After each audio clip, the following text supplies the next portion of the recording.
নমস্কার বন্ধুরা, বৌদির হোম কিচেনে আবার আপনাদেরকে স্বাগত জানাই। আবার একটা নতুন রেসিপি নিয়ে চলে এসেছি।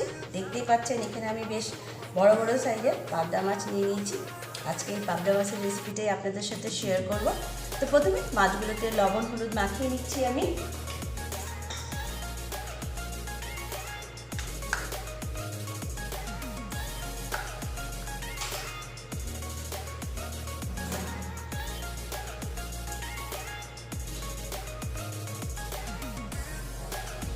ভালো করে লবণ হলুদটা পাবদা মাছের মধ্যে মাখিয়ে নেব।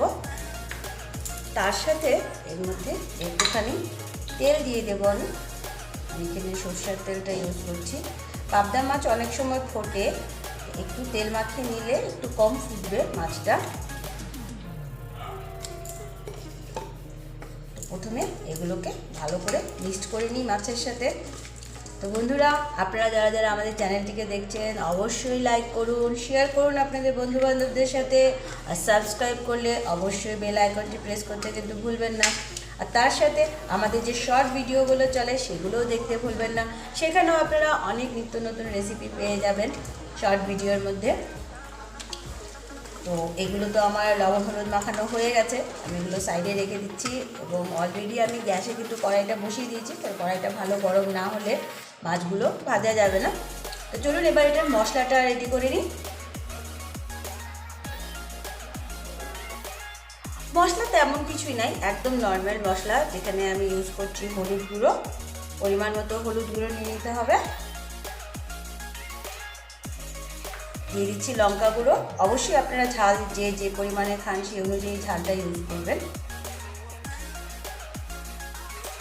আর দিয়ে দিচ্ছি আমি এখানে ধনিয়া গুঁড়ো। এই দেখুন, 1 চামচ মতো ধনিয়া গুঁড়ো। ব্যাস, এটাই হলো মশলা। আর যেটা ইউজ করবো আমি আজকে পাবদা মাছে, সেটা হচ্ছে টমেটো। আজকে আমি যে পাবদা মাছটা করছি এটা টমেটো দিয়ে ঝাল ঝাল পাবদা মাছ করছি। তো অবশ্যই এভাবে টমেটোটাকে ছোটো ছোটো করে কেটে নিয়েছি। তো চলুন শুরু করা যাক। দেখুন বন্ধুরা, আমি কড়াই বসিয়ে কড়াইয়ে বেশ অনেকটা তেল দিয়ে দিয়েছি। মাছগুলোকে ভাজা করব। অবশ্যই তেলটা খুব ভালো গরম করে নেবেন। আর যদি মনে করেন পাবদা মাছটা ফুটছে, অবশ্যই ঢাকা দিয়ে ভাজা করবেন খুব সেফভাবে, কেননা ফুটে গায়ে টায়ে পড়তে পারে। তেলটা খুব ভালো গরম হয়ে এসছে আমার। এবার আমি এর মধ্যে একে একে মাছগুলো দিয়ে দিচ্ছি।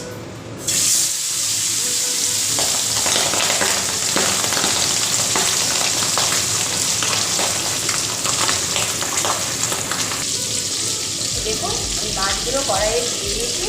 এবার মাছগুলোকে ভালো করে একটু ভেজে দিই।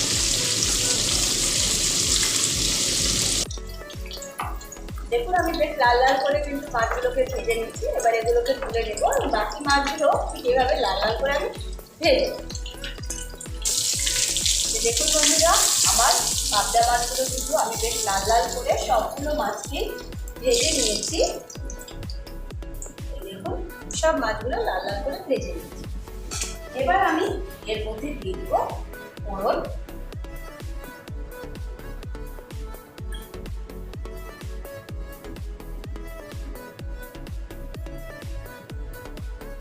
আমি এর মধ্যে দিয়ে দিচ্ছি কালি জিরে ফোড়ন।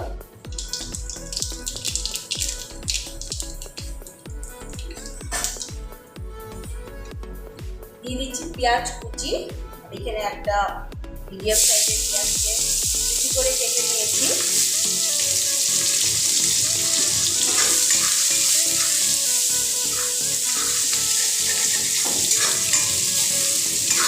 পেঁয়াজ কুচিটা দিয়ে দিলাম, হালকা একটু ভেজে নিচ্ছি এটাকে। পেঁয়াজ কুচিটা হালকা একটু ভাজা হয়ে গেলে এর মধ্যে দিয়ে দেবো আমি আদা রসুনের পেস্ট।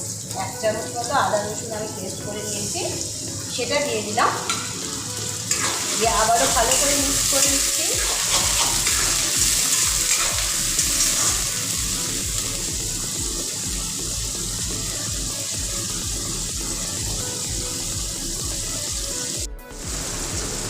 এবারের মধ্যে দিয়ে দিচ্ছি আমি টমেটো। বেশ অনেকটা পরিমাণেই আমি এখানে টমেটোটা ইউজ করব। টমেটো দেওয়ার পর আমি সামান্য একটুখানি লবণ এর মধ্যে দিয়ে আমি এটাকে ভালো করে মিক্স করে একটু ঢাকা দিয়ে দিব, যাতে টমেটোটা পুরো মিশে যায়। গ্যাসের স্টিমটা আমি মিডিয়ামে রেখেছি, একটু ঢাকা দিয়ে দিচ্ছি যাতে টমেটোটা পুরো মিক্সড হয়ে যায়, তার জন্য নরম হয়ে যায় তার জন্য। ঢাকাটা একটু খুলে নিচ্ছি, দেখে নিই টমেটোটা পুরো নরম হলো কিনা। আরেকটু টমেটোটাকে আমি নরম করে নেব, তার জন্য আরেকটু সময় টমেটোটাকে আমি ঢাকা দিয়ে রাখবো।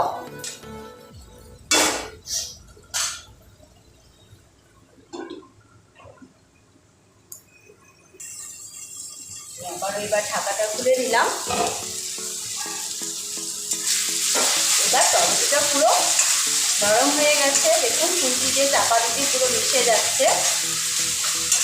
কারণ টমেটোটা যদি না মেশে তাহলে ভালো লাগবে না।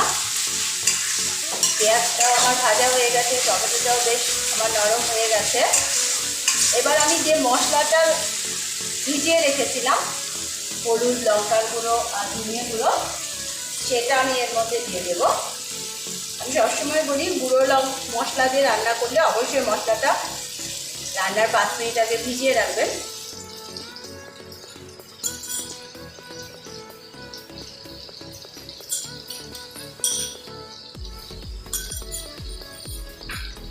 এবার এর মধ্যে পরিমাণ মতো পুরো লবণটা দিয়ে দিতে হবে। আগে টমেটোটাকে নরম করার জন্য আমি লবণটা দিয়েছিলাম সামান্য একটুখানি। এবার পুরো লবণটা পরিমাণ মতো দিয়ে দিচ্ছি। এবার এই মশলাটাকে খুব ভালো করে কষিয়ে নিতে হবে, একদম মশলার জলটা শুকিয়ে যাওয়া পর্যন্ত মশলাটাকে ভেজে নিতে হবে।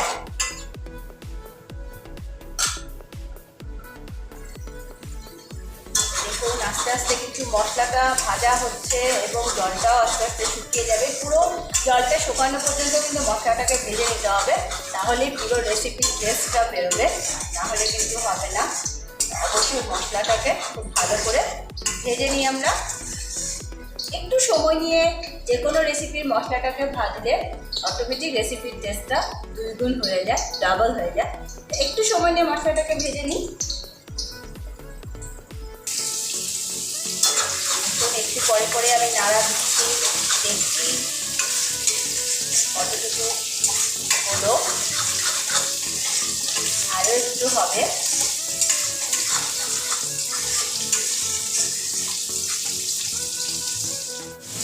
দেখুন আমার মশলাটা কিন্তু এবার পুরোপুরি ভাজা হয়ে গেছে, একদম পুরো সাইডে তেল বেরিয়ে গেছে এবং এক্সট্রা যা জল ছিল মশলা সব কিন্তু শুকিয়ে গেছে। এবার আমি এর মধ্যে মাছগুলো দিয়ে দিব, ভেজে রাখা মাছগুলো। এইভাবে মাছগুলোকে দিয়ে দিচ্ছি।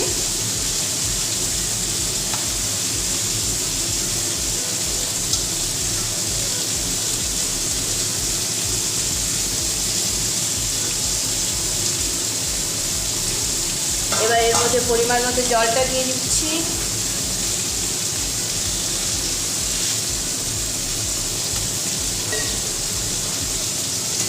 এবার হালকাভাবে মিশিয়ে দেব যাতে মশলাটা পুরো মাছে লেগে যায়। খুব হালকাভাবে করতে হবে, কেননা পাবদা মাছ খুব হালকা হয়, ভেঙে যাতে না যায় সেদিকে লক্ষ্য রেখে পুরোটা মশলাটা মাছের সাথে মিক্স করব।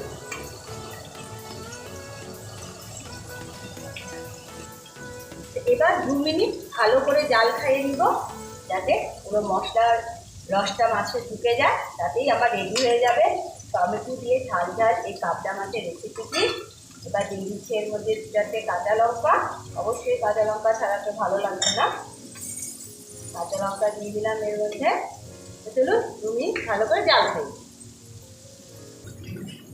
দেখুন আমার পাবদা মাছের রেসিপি কিন্তু একদম রেডি হয়ে গেছে, টমেটো দিয়ে পাবদা মাছের রেসিপিটা। চলুন এবার এটাকে নামিয়ে নেওয়া যাক। দেখুন বন্ধুরা আমি নামিয়ে নিয়েছি। তো আমার পাবদা মাছের টমেটো দিয়ে ঝাল রেসিপিটা একদম রেডি হয়ে গেছে, খুবই ইজি, কোনো এক্সট্রা মশলা লাগছে না এবং খেতে খুবই সুস্বাদু। তো অবশ্যই আপনারা বাড়িতে এটা ট্রাই করবেন এবং অবশ্যই আমাকে কমেন্ট করে জানাবেন, আপনাদের কমেন্টের অপেক্ষায় থাকবো। তো আজকের জন্য এতটুকুই, আবারও দেখা হবে নতুন একটা ভিডিওর সাথে। ততক্ষণের জন্য ধন্যবাদ।